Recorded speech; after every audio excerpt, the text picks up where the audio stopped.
So yeah, I'm just about to start the artist album. Well, I've got a lot of little things on the go at the moment. This track here actually is not sure if it's going to be on the album or not. I'll play a little sample. It's with Jordan Suckley. Sort of quite psytrance-y. That's the sort of sound.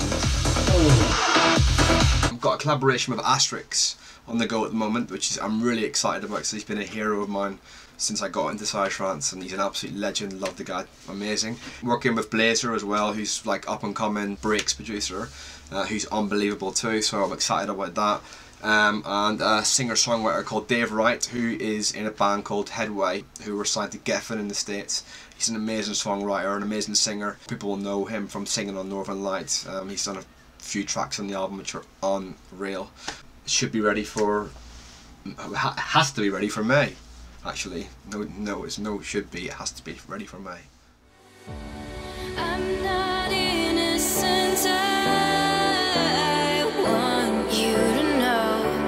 Hold me down and don't ever leave me alone. Make no promises, break all of the rules, and reach for the high. We're in Poland by the looks of it, and we're going to go to the hotel, have a bite to eat, yeah, get a bit of rest, and then get to the event. Mayday, I believe we're playing tonight. Excited? Yeah, I'm getting really excited now. Now you're here filming, I'm really excited.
Wow.